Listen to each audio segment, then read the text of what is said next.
Subscribe करें और bell दबाएं ताकि कोई खबर रह न जाए।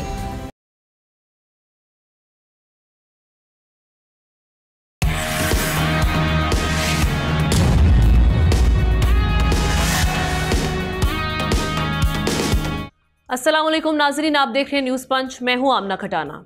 नेशनल असम्बली में हुकूमत, इत्तेहादी और अपोजिशन जमातों ने मिसाली इत्तेहाद का मुजाहरा करते हुए अपनी तनख्वाहों में 200% इजाफे की तजवीज़ custodian of the house speaker के जरिए प्राइम मिनिस्टर को भेज दी है।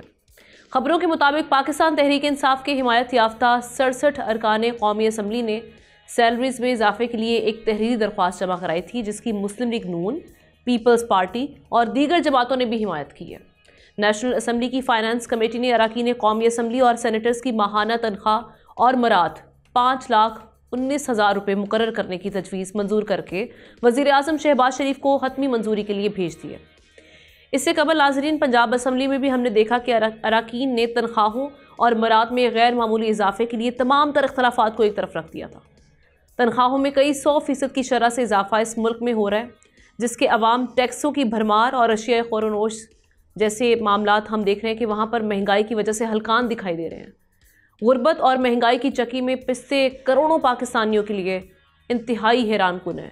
उनके लिए ये फैसला करना महाल हो गया कि मुल्क पर खरबों के कर्ज़ों के कमर तोड़ बोझ में मुसलसल इजाफे के पेश नज़र ज़िम्मेदारान हुकूमत की जानिब से सरकारी अखराजात में कटौती और किफ़ायत शारी इख्तियार किए जाने के बुलंदो बांग दावों को क्या नाम दें।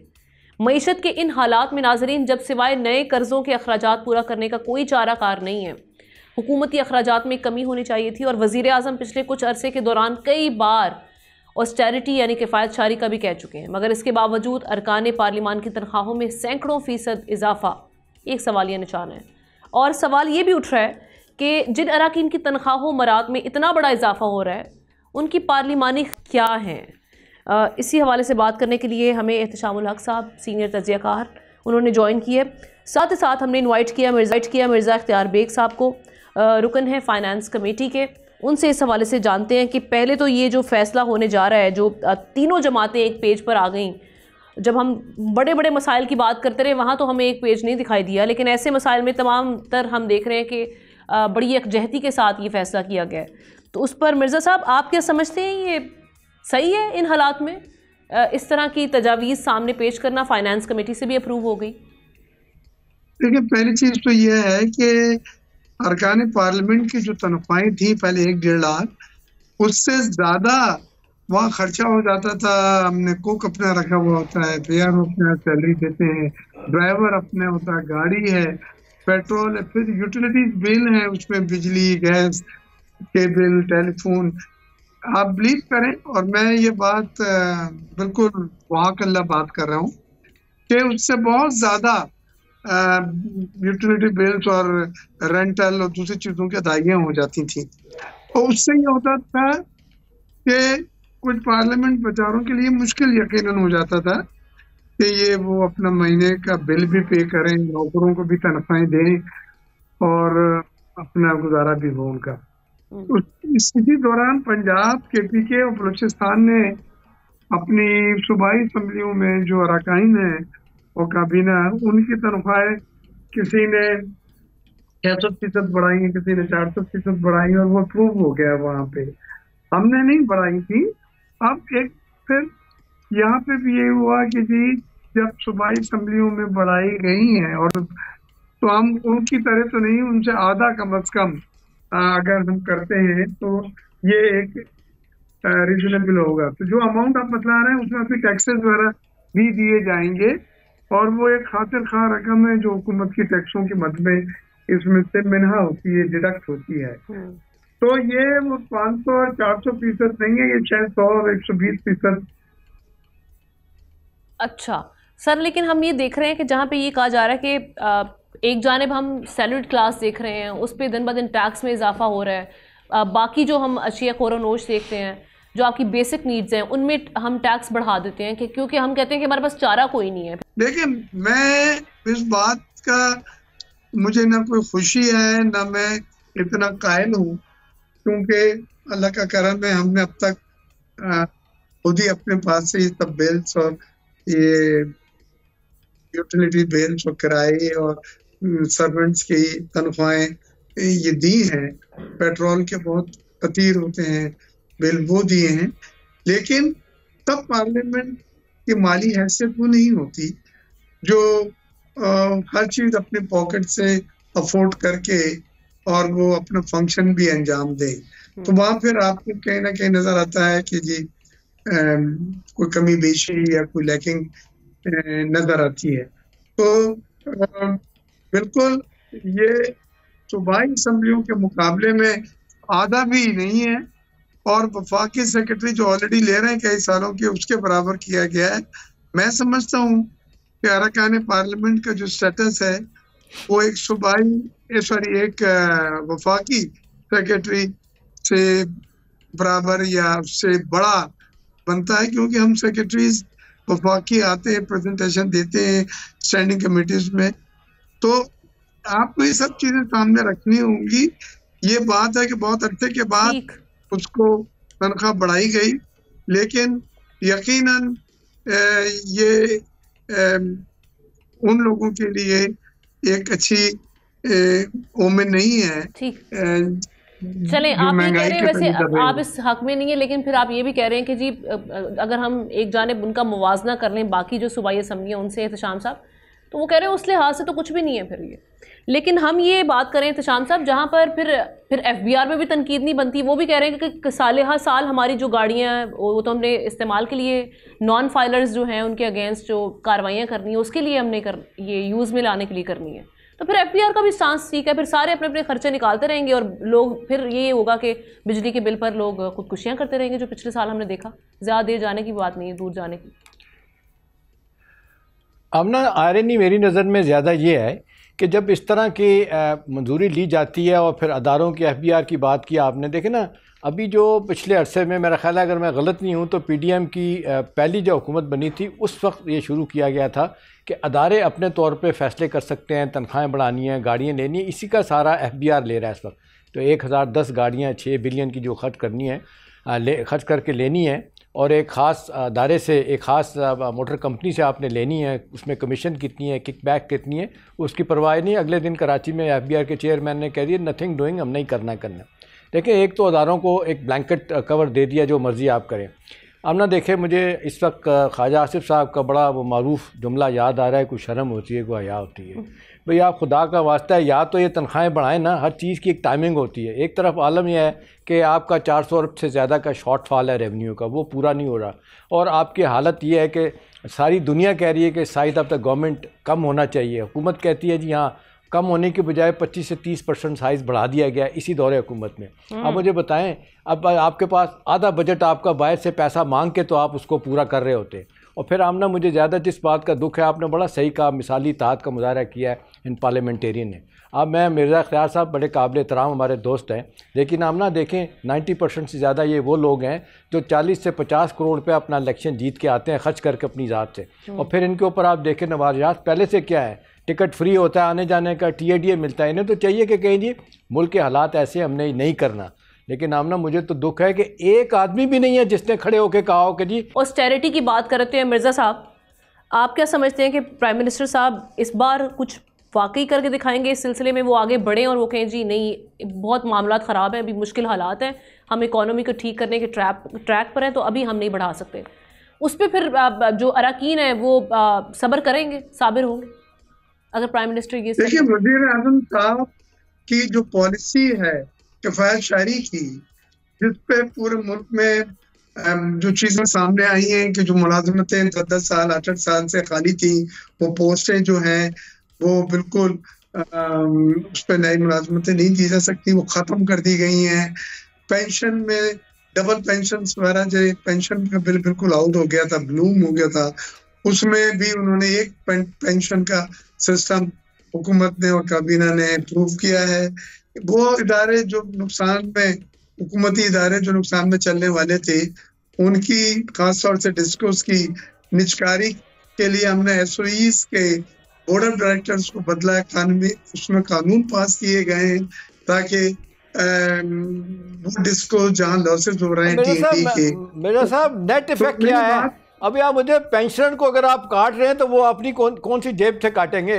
असल तो बात है कि पेट काटने का वक्त इस वक्त हुक्मरानों का है, अरकान पार्लियामेंट का है। देखें ना, हिस्टोरियन क्या लिखेगा कि पाकिस्तानी अवाम जो मर रहे थे, खुदकुशियाँ कर रहे थे, गुर्बत इंतहा पे थी, आपका सिंगल डिजिट से डबल डिजिट में बेरोज़गारी जा रही है। मेरा सवाल आपसे कि क्या टाइमिंग इसकी है? भले मैं मान लेता हूँ ज़रूरत सबकी है, तो मेरे साहब आप नहीं समझते कि नहीं होना चाहिए था ये? और ख़ास तौर पे वो MNAs MPs, मैं भी 46 साल से देख रहा हूँ, मुझे कोई एक बंदा ऐसा नहीं मिला सिवाय एक दो लोगों के जिनके पास पैसे खर्च करने के लिए ना हो। सब कुछ इनके पास होता है, फिर ये कहते हैं कि जी हमें मराद दी जाए, तो ये शर्मनाक बात है माज़रत के साथ।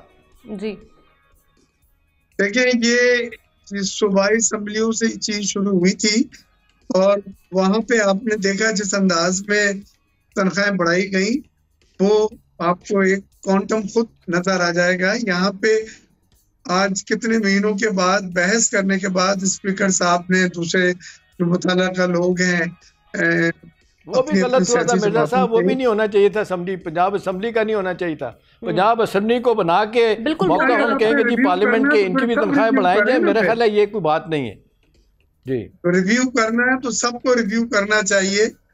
ये एफबीआर जी सबको रिव्यू करना चाहिए, ये बिल्कुल आप सही कह रहे हैं, सबको रिव्यू करें। सेनेट ने एतराज किया है और सेनेट के बाद ये कौमी असम्बली में आएगा तो हम इस पे यकीनन एतराज करेंगे। बिल्कुल ठीक है, आपका इस हवाले से टेक आ चुका है। नाजरीन, हमारे मुल्क में अक्सर लोग ही अब स्मार्टफोन इस्तेमाल करते हैं, जिनमें अक्सरियत नौजवानों की है, और इससे अपनी ज़रूरियात के मुताबिक मामलात निपटाते हैं। साथ ही इसमें ऐसे नौजवान भी हैं जो अपने फ़ोन से ही स्मार्ट वर्क करते हुए अपना काम आसान बनाते हैं। ऐसे लोग भी हैं जो प्रोफेशनली ई-कॉमर्स से ही अपना रोज़गार बना चुके हैं। इन सब के लिए कभी फायरवॉल के नाम पर इंटरनेट की बंदिश, कभी ज़ेरे ज़मीन केबल का डैमेज हो जाना बहुत ही अज़ियतनाक होता है। साथ ही साथ हैकर्स का ख़तरा भी हर वक्त मौजूद रहता है, जो आपके काम और आपके क्लाइंट्स को भी चुरा सकता है। और अब ये इतला आई है कि हैकर्स नए साइबर हमले कर सकते हैं, और ये जो अटैक्स हैं सार्फिन की ज़ाती मालूमात चुराने के लिए भी हो सकते हैं। यानी ऐसे ही जैसे कोई आपकी मालूमात हासिल करके आपके तमाम राज जान सकता है और फिर आपको फंसा कर आपकी रकम लूटने और बाद में आपकी मालूमात से ही आपको ब्लैकमेल भी किया जा सकता है। इस सिलसिले में national telecom and information technology and security board ने वार्निंग जारी करते हुए कहा है कि ऐसे साइबर अटैक्स में हसास डेटा चुराने के लिए मशहूर ब्राउज़र पर हमला किया जाता है। साइबर अटैक्स से मशकूक कोड और फेक टेक्निक्स का इस्तेमाल करके भेजा जाता है। एडवाइजरी में कहा गया है कि ज़ाती मालूमात चुराने के लिए फेसबुक और बैंकिंग वेबसाइट्स जैसी ब्राउज़र्स का इस्तेमाल किया जाता है। एडवाइजरी के मुताबिक chat GPT, VPN city, reader mode, word talk और AI असिस्टेंट समेत 16 ऐसी एप्लीकेशंस हैं जो मुतासिर हो सकती हैं। एडवाइजरी में इन तमाम एप्लीकेशंस को वक्ती तौर पर इस्तेमाल ना करने और इनकी जगह मुतबादिल ऑप्शंस इस्तेमाल करने का कहा गया है। अब ये जो साइबर अटैक्स हैं, इनकी वजूहात, पढ़ने की वजूहात हैं। एक तो ये समझने की कोशिश करते हैं और किस तरह से इतना आसान हो चुका है इनके लिए। दूसरा ये कि इसे ख़ुद को कैसे महफूज किया जा सकता है और कैसे इसको हम साइबर अटैक को रोक सकते हैं इंडिविजुअली भी, और गवर्नमेंट लेवल पे इस पर क्या किया जा सकता है। इन तमाम बातों पर बात करने के लिए हमारे साथ एहतशामुल हक साहब के साथ ज्वाइन किया हमें अमार जाफरी साहब ने, जो कि एक्स एडिशनल DGFIA हैं and founder cyber crime wing and security expert भी हैं। Thank you so much for joining the show sir. आपसे आगाज़ करते हैं, कैसे देख रहे हैं ये जो साइबर अटैक्स हैं? एक तो ये दिन ब दिन हम देख रहे हैं बढ़ रहे हैं, इनसे बचने के लिए हमें करना क्या है, और ये जो हमला जब होता है तो उस सिलसिले में फौरी तौर पर क्या किया जाए? जी बहुत शुक्रिया आपका, ये बड़ा अहम टॉपिक है आजकल। आप ये बताइए कि अगर मेरे घर में खिड़की हो जिससे हवा भी अंदर आ रही हो, रोशनी भी अंदर आ रही हो, सारे मेरे काम हो रहे हों, और मैं जब चाहूँ उस खिड़की को बंद कर दूँ मौके के हवाले से, और उस खिड़की में कुछ सुराख कर ले कोई, और सुराख करके वो देखता रहे दूर से कोई भी तरीके से, तो वो तो फिर मेरे लिए मसला बन गया ना। तो ये जो आपके ब्राउज़र्स होते हैं, खिड़की होती है बेसिकली आपके लिए, जिससे आप कम्युनिकेट करते हैं। उसके लिए यूज़र नेम, लॉगिन, पासवर्ड होते हैं आपके ना। तो सबसे पहले तो आप अपने सिस्टम का एक सिक्योरिटी ऑडिट करवाएं। सिक्योरिटी ऑडिट क्या होता है? सिक्योरिटी ऑडिट एक स्टैंडर्ड तरीकाकार है। फॉर एग्जांपल, अगर आपके जो टंकी है पानी के ऊपर की, उसमें पानी लीक हो रहा है और आप इस्तेमाल नहीं कर रहे लेकिन पानी लीक हो रहा है, इसका मतलब कोई ऐसा थर्ड पार्टी जो कोई नुक्स हो गया है आपके उस सिस्टम में, वो पानी जो है ड्रेन होकर बाहर जा रहा है आपका ना। सबसे पहले आप एक सिक्योरिटी ऑडिट का सिंपल क्या करेंगे कि आप सारी टूटियाँ नीचे की बंद कर देंगे और देखेंगे पानी टंकी से कम हो रहा है कि नहीं। अगर पानी फिर भी कम हो रहा है तो अब पहला चैलेंज ये है कि पानी कहाँ जा रहा है, उसको आप चेक करें डिफरेंट चीज़ों से। तो इस तरह जो सिक्योरिटी ऑडिट होता है, ये सिक्योरिटी ऑडिट आपके ज़ाती सिस्टम का भी होता है, आपके ऑर्गेनाइजेशन सिस्टम का भी होता है, वो कराना चाहिए। जैसे ISO 27000 के ऑडिट हैं, बैंक्स या बड़े बड़े इदारों के लिए GDPR के ऑडिट्स हैं।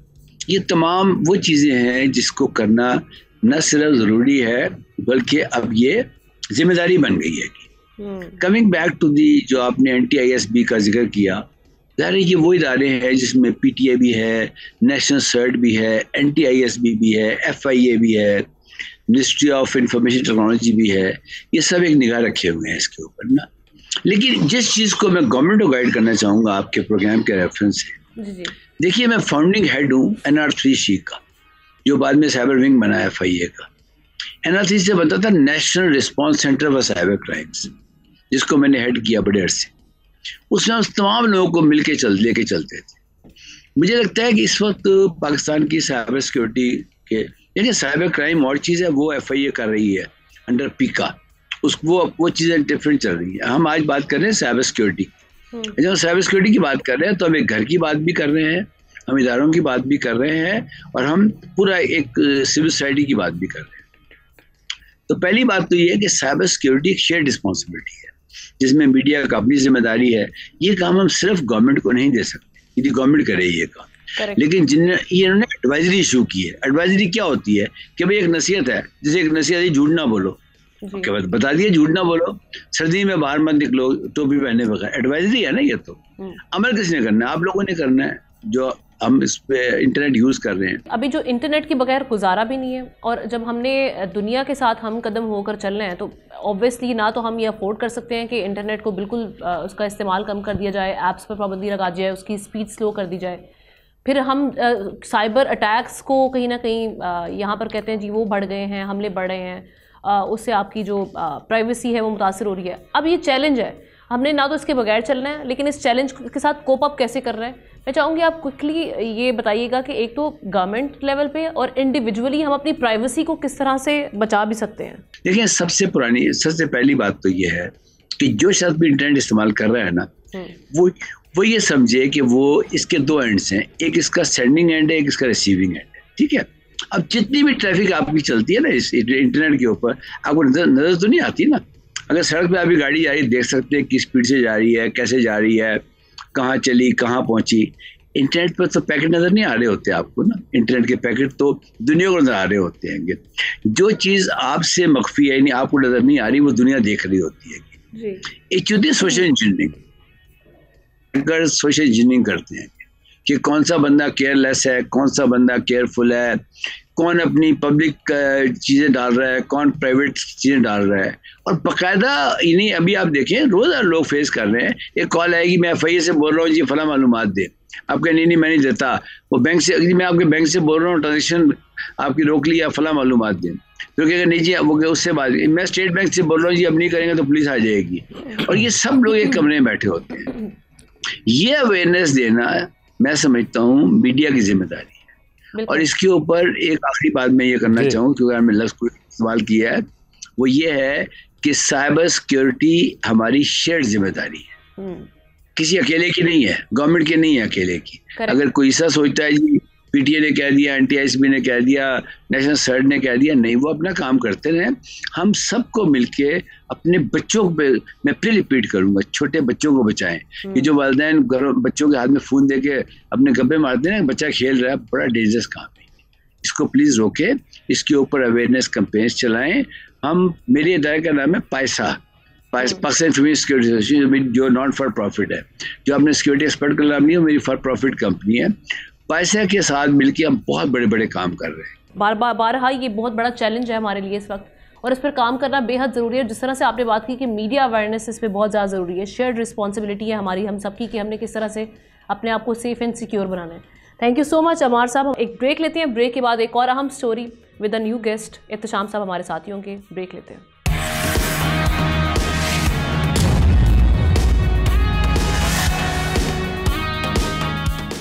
Welcome back. और हम अपने जुडिशल मामला जो चल रहे हैं उस पर अब बात करेंगे।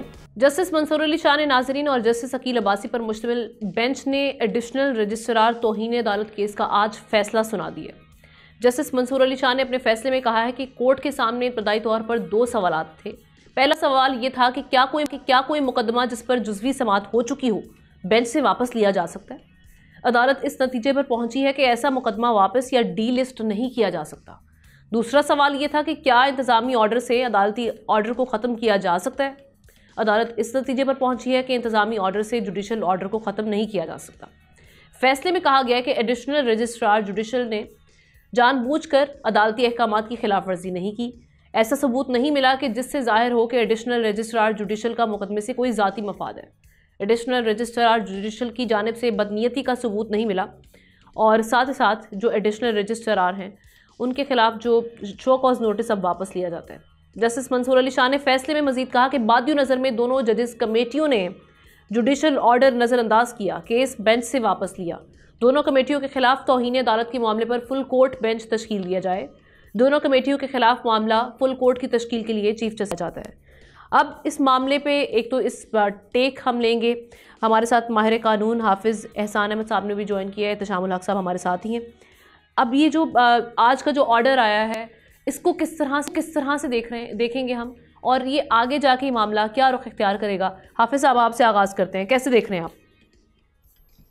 बिस्मिल्लाहिर्रहमानिर्रहीम। आमना, आज जो सुप्रीम कोर्ट ऑफ पाकिस्तान के 2 मेंबर बेंच ने एक ऑर्डर किया है जिसकी तरफ आपने इशारा किया है, जो प्रोसीडिंग 13 जनवरी 2025 को स्टार्ट हुई थी।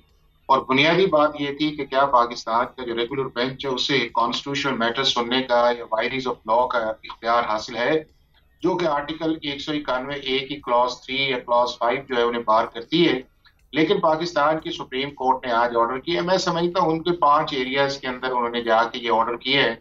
नंबर 1 ये है कि क्या कमेटीज का इख्तियार था? बिल्कुल कमेटीज का इख्तियार था, चाहे वो प्रैक्टिस एंड प्रोसीजर के नीचे जो कमेटी बनी थी उसका भी इख्तियार था, चूंकि उसकी क्लॉज 2 जो है वो क्लियरली बार करती है और बाइंड करती है कमेटी को कि इस तरह का कोई भी मैटर जो कॉन्स्टिट्यूशनल नेचर का है उसे कॉन्स्टिट्यूशनल बेंच की तरफ जाना चाहिए। दूसरी वो कमेटी जो कॉन्स्टिट्यूशनल बेंच के नीचे आर्टिकल 191(1) के नीचे बनी है, बिल्कुल उसका इख्तियार है कि उन केसेस को सुने जिसके अंदर कॉन्स्टिट्यूशनल मैटर्स इन्वॉल्व है।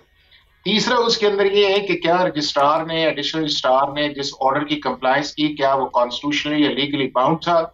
बिल्कुल वो उस चीज के अंदर बाउंड था कि वो जो कमेटी ने एक फैसला किया उसके मुताबिक केस को दूसरे बेंच के सामने फिक्स कर दे। नंबर 4, क्या दोनों कमेटीज का जो इख्तियार था आइन और कानून के मुताबिक उन्होंने इस्तेमाल किया है? बिल्कुल आइन और कानून के मुताबिक उन्होंने उस अपने इख्तियारात को इस्तेमाल किया। और पहली कमेटी जो है वो चीफ जस्टिस और उससे जस्टिस मंसूर और जस्टिस अमीनुद्दीन है, और दूसरी कमेटी के अंदर जस्टिस अमीनुद्दीन, जस्टिस मंदोखेल और जस्टिस मदर है। अब जो इम्पोर्टेंट चीज ये है कि क्या पाकिस्तान का ये जो बेंच है रेगुलर, जिस बेंच ने फैसला किया है, क्या ये आइन और कानून के मुताबिक किया? बिल्कुल आइन और कानून के मुताबिक नहीं किया। ये कॉन्स्टिट्यूशनल डेविएशन है और इस चीज के अंदर के इन 2 जो कमेटीज हैं उनके जो ऑनरेबल जजेस हैं उनके खिलाफ कंटेम्प्ट ऑफ कोर्ट की प्रोसीडिंग चलाई जाए। ये बिल्कुल जो है वो अनजस्टिफाइड है और कॉन्स्टिट्यूशन के मुताबिक नहीं है। और आपने उन कमेटीज को भी नहीं सुना, ना आर्टिकल 10A को आपने देखा है, ना जो सुप्रीम कोर्ट के रूल्स हैं आपने फॉलो किया है। तशाम साहब, ये जो हम देख रहे हैं जुडिशल निज़ाम में जो बढ़ते हुए इख्तलाफात हैं, ये कितने तशवीशनाक है? क्या ये जो अभी 26वीं आईनी तरमीम की आज उसकी भी समाअत हुई है और 3 हफ्ते के लिए वो समाअत मुलतवी कर दी गई है, उसको बराह रास्त नशर करने के हवाले से भी बात की जा रही है। आप समझते हैं कि उसमें सेटल हो जाएगा वंस एंड फॉर ऑल, और उसके बाद फिर ये जो इख्तलाफात है ये हमें दिखाई देंगे, फिर मामला शायद ठंडे हो जाए? आपने देखें, आप कहें, मैं कहें या हाफिज़ एहसान साहब कहें तो चलें, हो सकता है बात इतनी ठीक ना हो, लेकिन आप देख लें कि 2 जजेस ने वहाँ बैठ के ये बात की है। उसमें आप देख लें असर मिन्ना भी हैं और मोहम्मद अली मज़हर भी हैं। वो भी यही कह रहे हैं कि जी उनको सुने बगैर आप कैसे कह सकते हैं कि जी तौहीन अदालत के चीफ जस्टिस साहब जो मुर्तकिब हुए और दोनों कमेटियों को इल्ज़ाम दे दिया। मतलब उनके अंदर ही लोग बैठे और ये दोनों लोग वो जो हैं वो मंसूर अली शाह के ग्रुप के दोनों लोग हैं। मुझे लगता है उन्हें भी अंदाज़ा हो गया कि शायद joke has gone too far off, इसको रिट्रीव किया जाए। और वो जो मेरी इत्तला है अंदर से यही आ रही है, मंदोखेल साहब और ये मिल के कह रहे हैं कि भाई बात बाहर जो है बड़ी जगहसाई हो रही है, इसको रोका जाए। उसको रोकने के लिए पहला स्टेप तो आमना बड़ा सही लिया मंसूर अली शाह साहब ने। यानी जब ये आपने देखे तौहीन अदालत की कार्रवाई और अपने मुर्तकिब ठहराया था इन्हें डिप्टी रजिस्ट्रार को, और आज आपने कह दिया कि जी इल इंटेंशन नहीं है, तो ये तो बहुत अच्छा फ़ैसला किया है, क्योंकि पाकिस्तान की तारीख में, अदालती तारीख में ये कभी नहीं हुआ कि रजिस्ट्रार या डिप्टी रजिस्ट्रार को आपने तौहीन अदालत का नोटिस जारी किया हो। लेकिन आज आपने जिस तरीके से वहाँ पे बहस की है, मतलब आप देख लें, आप डायरेक्ट जिम्मेदार ठहरा रहे हैं। मान लिया 26वीं आइनी तरमीम आमना, इसके कोई बेनिफिशरी भी होंगे, इसके मुतासरीन भी होंगे, क्या ये इसका मतलब यह है कि आप आके अपने जजिस अभी देखना मंदोखेल साहब के बारे में जो बातें की गई, और उन्होंने कहा कि जी आप मुझे कह रहे हैं मैं बेनिफिशरी हूँ, मुझे बताएं मैंने कौन सा प्लॉट लिया है, मेरी कौन से आपसे ज़्यादा तनख्वाह बढ़ गई है। और फिर अगर अदलिया के लेवल पे हमने अगर ये सिग्नल, ये मैसेजिंग ये हो कि जी इनकी सुप्रीम कोर्ट अपने फैसले नहीं कर पाती, अपनी लड़ाई नहीं दूर कर पाती, तो हमें इंसाफ क्या देगी। तो मेरा ख्याल आज जो कुछ हुआ ये पाकिस्तान की तारीख का बड़ा अफसोसनाक चैप्टर है। इसको चाहिए कि बैठ के अपने तौर पे फैसला करें। अच्छी बात है कुछ जजेस हजरात इसको बैठ के अपने तौर पे, जो मेरी इतला है कि फैसला कर रहे हैं, कोशिश कर रहे हैं कि इस मामले को किसी तरीके से कम किया जाए।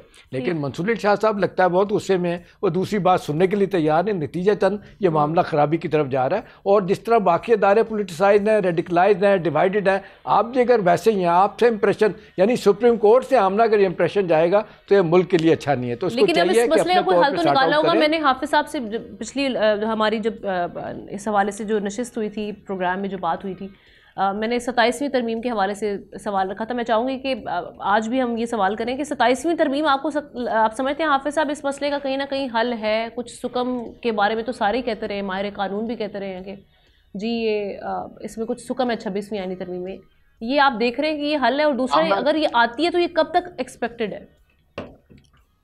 अब मैं एक तो चीज ये है कि हमारी जुडिशरी को या हमारे जजेस को जो है वो प्री 26 कॉन्स्टिट्यूशन अमेंडमेंट के माइंडसेट से बाहर निकल आना चाहिए। कॉन्स्टिट्यूशन और लॉ के अंदर बड़ा वाज़ेह और क्लियरली लिखा हुआ है, और यही वो चीज है जिसके अंदर कॉन्स्टिट्यूशनल डेविएशन हो रही है, जिसको आज 6 मेंबर बेंच ने ऑब्जर्व भी किया है कि ना सिर्फ आपने कॉन्फ्लिक्ट ऑफ इंटरेस्ट पे बात की है, बल्कि पाकिस्तान की हिस्ट्री के अंदर पहली दफा ऐसा हुआ कि आपने अपने चीफ जस्टिस जो है उसको कंटेम्नर किया है, और उसके साथ 3 जजेस और जो है उसको उस प्रोसेस के अंदर डाला है। तो it is a very sad day for supreme court of Pakistan. दूसरा उसके अंदर तो साहब आपको ये लगता है कि बुनियादी तौर पे झगड़ा इसी बात पे रेगुलर बेंच पे और कॉन्स्टिट्यूशनल बेंच पे है, और बेहतर ये हो कि बेंच के बजाय वहाँ पे अलहदा बिल्कुल आईनी अदालत अलहदा बन जाए, तो आपको लगता है मसले का हल निकल आएगा? एहतशाम साहब, बात यह है कि जब ये बात चल रही थी 26वीं आईनी तरमीम के अंदर, तो मैंने उसी वक्त भी ये बात की थी, ये कॉन्स्टिट्यूशनल बेंच या बेंचेस बनाना जो है ये इस मसले का हल नहीं है। इस मसले का हल एक ही है कि अगर आपने पाकिस्तान के आम आदमी को इंसाफ की रसाई जल्द देनी है, start from the district court, high court और सुप्रीम कोर्ट, तो आपको हाई कोर्ट और सुप्रीम कोर्ट के अंदर जो कॉन्स्टिट्यूशनल मैटर्स हैं या गवर्नमेंट के मैटर्स हैं उनको अलग करना पड़ेगा, तभी वो आपका फ्लो आएगा कि आम आदमी को फायदा हो। लेकिन उस वक्त पीटीआई ने कहा कि नहीं, कॉन्स्टिट्यूशनल कोर्ट नहीं बननी चाहिए, कॉन्स्टिट्यूशनल बेंच बनना चाहिए, जिसको मौलाना फजलुर रहमान साहब ने भी सपोर्ट कर दिया। हालांकि सारी पॉलिटिकल पार्टी जो सीओडी के अंदर थी, इस सवाल से बात हो रही है कि कॉन्स्टिट्यूशनल कोर्ट की जानिब ही जाएं अब, ताकि जो रोजाना के मामला चल रहे हैं ना हमें कॉन्स्टिट्यूशनल कोर्ट की तरफ जाना पड़ेगा, और जितना जल्दी चले जाए उतना ही बेहतर है, उतनी ज्यादा हमारी जग हसाई से हम बच जाएंगे। बिल्कुल ठीक है, थैंक यू सो मच। हाफिज एहसान साहब हमारे साथ मौजूद थे इस हवाले से बात करने के लिए। एहतशाम साहब हमारे ब्रेक लेते हैं, ब्रेक के बाद एक और अहम स्टोरी उस पर डिस्कशन करेंगे।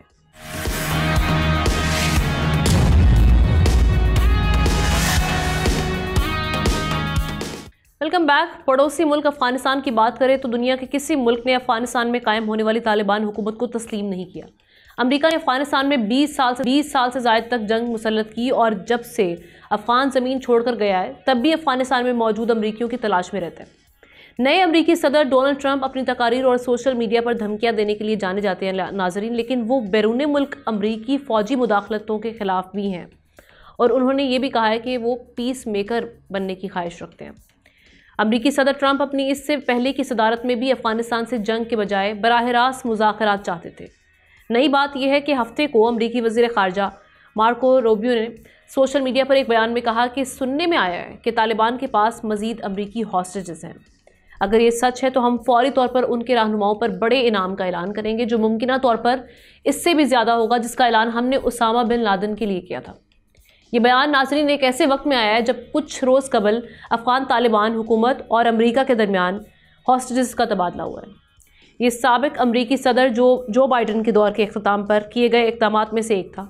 एक तरफ तो ऐसे बयानात और दूसरी जानिब ट्रंप इंतज़ामिया ने जो नए अमरीकी सदर हैं डोनाल्ड ट्रंप, उनके एक एग्जीक्यूटिव ऑर्डर से इन अफगानों के लिए अमेरिका में पनाह लेने का रास्ता रोक दिया है, जिन्होंने अफगानिस्तान में अमरीकी फ़ौज की मौजूदगी के दौरान उनकी हिमायत की थी और उनके साथ मिलकर काम किया था। इन तमाम हालात पर हम बात एहतशामुल हक साहब के साथ साथ हमें ज्वाइन किया है एक्सपर्ट हैं अफगान इशूज़ पर मुश्ताक यूसुफजई साहब। Thank you so much sir वक्त देने के लिए। किस तरह से देख रहे हैं इस मामले को, इस बयान को कैसे देख रहे हैं? आने वाले दिनों में आप देख रहे हैं कि ये जो बयान है ये कहीं ना कहीं एक इंदिया है कि जो अफगान तालिबान है उनके लिए आने वाले दिन काफ़ी मुश्किलात लेकर आ रहे हैं। जी बहुत शुक्रिया। तो मेरे ख्याल में आपको पता है कि जब अफगान तालिबान के साथ क्योंकि अमेरिका के मुज़ाकरात बहुत पहले से जारी थी, लेकिन जब डोनाल्ड ट्रंप सदर बन गए थे अमेरिका के तो इसमें काफ़ी तेजी आई थी और फिर ट्रंप जो इंतजामिया थी वो की ख्वाहिश थी कि अफगानिस्तान से इनखिलाफ बहुत जल्द हो जाए, क्योंकि इससे पहले तालिबान को शायद ये अंदाज़ा नहीं था कि अमेरिकी इतने एक्साइटेड है उनको जल्दी है अफगानिस्तान से निकलने की। और तब जाके फिर अफगान तालिबान ने अपने सीनियर लोगों को भेजा कतर और उन्होंने बराह रास्त मुज़ाकरात में हिस्सा लिया अमेरिका के साथ। और मेरे ख्याल में काफ़ी लचक दिखाई थी उस वक्त जो ट्रंप की इंतजामिया थी, और स्पेशली जो अफगानिस्तान के लिए अमेरिका के खुसूसी चीफ थे नुमाइंदे उस वक्त ज़ल्मे खलीलजाद। और मुझे याद है कि जब 29 फरवरी 2020 को ये मुआहदा हुआ था कतर में दोहा मुआहदा, तो उस वक्त भी पूरे पीस प्रोसेस में इन्होंने अफगान हुकूमत की जो उस वक्त हुकूमत थी अफगानिस्तान की उनको बिल्कुल इग्नोर किया था। और उस वक्त भी कतर में मेरी मुलाकात हुई थी कुछ अफगान काम से और उन्होंने गिला किया था कि इस पीस प्रोसेस में मुआहदे में अफगान गवर्नमेंट का कोई हिस्सा नहीं है। तो ट्रंप इंतजामिया ने अफगान गवर्नमेंट को बिल्कुल बाईपास किया था और अफगान तालिबान के साथ इन्होंने काफ़ी आपके आगे बात की थी और फिर मुआहदा हुआ। लेकिन जब उनको शिकस्त हुई थी इलेक्शन में तो फिर बाइडेन इंतजामिया किया और मेरे ख्याल में उन्होंने भी बहुत शायद जल्दी की, क्योंकि तालिबान के साथ के सारे मामलात हो गए थे। इसलिए ये फर्स्ट टाइम था कि तालिबान ने एक दिन में 4-5 सूबे कब्जे किए और एक उनको मुजाहिमत कहीं भी सामने नहीं आया, एक गोली नहीं चली और फिर पूरे अफगानिस्तान में तालिबान ने कब्जा कर लिया। लेकिन ये जो असलहा उन्होंने छोड़ा है तो ये काफी एम्बेरसमेंट थी पूरी अमेरिका के लिए और उनके एलाइज के लिए, क्योंकि किसी को अंदाजा नहीं था कि इन्हें जो इतने अरबों डॉलर खर्च किए हैं और तकरीबन 20 सालों में इन्होंने जितना असलहा वहाँ पे इकट्ठा किया था, जो बड़े बड़े बेसिस बनाए थे, तो किसी को अंदाजा नहीं था कि शायद अमेरिका ये तालिबान के हवाले करेंगे और बहुत जल्दी में निकल गए थे।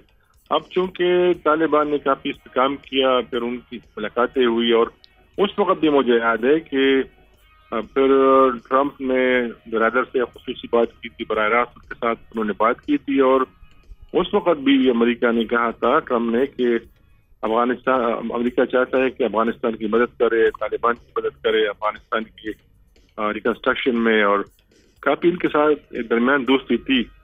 लेकिन अब जब ट्रंप दोबारा आ गए हैं तो मेरे ख्याल में या तो चाहते हैं कि वो तालिबान को मजबूर करे ताकि उनके टर्म्स एंड कंडीशन पे उनके साथ काम करे, क्योंकि तालिबान ने अभी तक इस बयान पे कोई रद्द-ए-अमल नहीं दिखाई। अलबत्ता ऑफ द रिकॉर्ड उन्होंने काफी बातें इसलिए की है कि ये जो अमेरिका ने असलहा छोड़ा है और सारे उन्होंने बेसिस छोड़े हैं तो इन्होंने खुद से नहीं छोड़े हैं, ये तो उन्होंने कुर्बानियां दी है। अफगान तालिबान ने कहा है कि ये हमने कुर्बानियां दी हैं और ये हमारे कुर्बानियों का नतीजा है कि अमेरिका यहाँ से निकलना पड़ा उनको और ये सब कुछ उन्होंने छोड़ा है। तो ये मुमकिन नहीं है कि हम दोबारा उनके हवाले करेंगे, लेकिन ये है कि उनको यकीन है अफगान तालिबान को कि अमेरिका दोबारा इस पोजीशन में नहीं आएगा, ना ये असलहा जो इनने छोड़ा है वो किस तरह उनसे छीन सकता है। लेकिन ये जो उनकी अभी इस वक्त इमदाद हो रही है, अमेरिका उनको पैसे दे रहे हैं अफगान हुकूमत चलाने में, मामलात चलाने में, तो अगर अमेरिका चाहता है तो अफगान तालिबान की मुश्किलात में इजाफा कर सकता है। और वजह इसकी ये है कि इस वक्त कतर जो है, यूएई, तुर्की, चीन, ये सारे ऐसे ममालिक हैं कि अफगान तालिबान की बराह रास्त मदद कर रहे हैं। ठीक है। और काफी इन्होंने इन्वेस्टमेंट भी की है और चूंकि उनको पैसे भी मिल रहे हैं अमेरिका से, तो अगर वो हाथ खींच देता है तो शायद फिर जो ममालिक हैं कतर और यूएई और तुर्की, तो शायद फिर वो भी जो है शायद अपना हाथ कह सकते हैं जो इस वक्त वो कर रहे हैं, तालिबान की मदद कर रहे हैं। ठीक, तो मुश्किलात में इजाफा हो सकता है, लेकिन इस वक्त ये जो धमकी आई है ऐसे वक्त में आई है कि आपको पता है कि पहले भी तालिबान के सरों पे अमेरिका ने कीमत रखी थी और उनको बाहर जाने की इजाजत भी नहीं थी, फिर उनको इजाजत भी दी। एहतशाम साहब, आपकी जानिब आ रहे हैं ये जो अभी ये जो बयान है, एक तो इस बयान की जो सख्ती थी, ये जो टोन थी, ये हम देख रहे हैं कि ऑब्वियसली इस पे कोई ना कुछ तो रद्द-ए-अमल होगा। मुमकिन तौर पर क्या रद्द-ए-अमल हो सकता है? दूसरा ये कि अगर इस बयान में कुछ हकीकत है कि रिमेनिंग हॉस्टेजेस जो अमरीकी वहाँ पर मौजूद हैं उनकी जानिब से ये कहा जा रहा है, तो उसका मोटिव क्या हो सकता है वो जो हॉस्टेजेस अभी तक रखने का?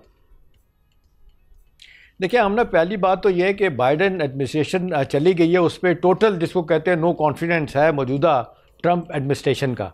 और दूसरी बात यह है कि रीजन में जो दहशतगर्दी के हवाले से जो कुछ हो रहा है हमारे कॉन्टेक्स्ट में, तो मेरा ख्याल है ये बहुत अच्छा ब्लेसिंग डिस्गाइज है हमारे हवाले से, इसलिए कि वही बात जो पाकिस्तान एक अरसे से कर रहा था, बाइडेन एडमिनिस्ट्रेशन उसको इग्नोर कर रही थी।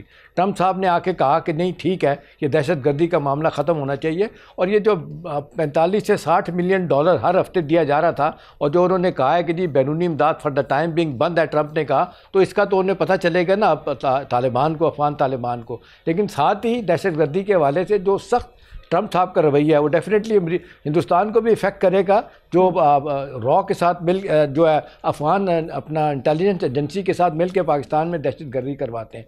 तो मेरा ख्याल है इसकी बहुत ज़्यादा अहमियत है। हम ना ये दुनिया को पता चल रहा है कि 2021 के बाद जिस तरीके से जल्दी में बाइडेन एडमिनिस्ट्रेशन फौरी तौर पर आपने देखा कि वहाँ से निकल आए अफगानिस्तान से, और उसका नुकसान अमरीका को भी यह हजीमत उठानी पड़ी। हमारे कॉन्टेक्स्ट में भी बड़ी इंपॉर्टेंट बात है जो ट्रंप साहब कहते रहे हैं कि जी जिस तरीके से आप निकले, पाकिस्तान ने आउट ऑफ द वे जाके सपोर्ट करके उनको लोगों को यहाँ से निकाल के ले गए अमरीकियों को। अब असल सवाल यह है कि जी इसका फ़ायदा नुकसान, देखिए फ़ायदा हमारे कॉन्टेक्स्ट में है कि ये अफगान तालिबान जो हुकूमत है उनको भी बड़ा क्लियर सिग्नल चला गया है कि जी दहशतगर्दी के सवाल पे अमरीकी बड़े इस मसले में परेशान है, और जो यरगमाली बना के रखे हैं जिसकी तादाद के बारे में अभी कुछ भी नहीं पता चल रहा कितने हैं कितने नहीं। अभी तो 4 लोगों का नाम, 2 अमरीकियों का नाम आया और 2 वो अमरीकी हैं जो इनके बारे में किया था अफगान नेशनल जिनको इन्होंने गिरफ्तार करके रखा हुआ था। अब कितने और लोग हैं अभी तक इनकी तरफ से कोई डिटेल नहीं आई, लेकिन मेरा ख्याल है ये बड़ा सीरियस दबाव अफगान तालिबान पे आएगा दहशतगर्दी के हवाले से कि जो रीजन में, और फिर वही बात ये दोहा अकॉर्ड पे हमला आपने अमल नहीं किया जब रीजन के ममालिक ने कहा था दहशतगर्दी नहीं होनी चाहिए, और जो रीजन के ममालिक हैं जो हमसाए हैं उन्हें इसका सामना नहीं करना चाहिए। जी हाँ, thank you so much. Mushtaq Yusuf और एहतशामुल हक साहब मौजूद थे हमारे साथ इस मामले पर बात करने के लिए। नाज़रीन, इसके साथ ही प्रोग्राम का वक्त ख़त्म हुआ चाहता है। आपसे कल मुलाकात करते हैं इंशाल्लाह। अल्लाह हाफ़िज़।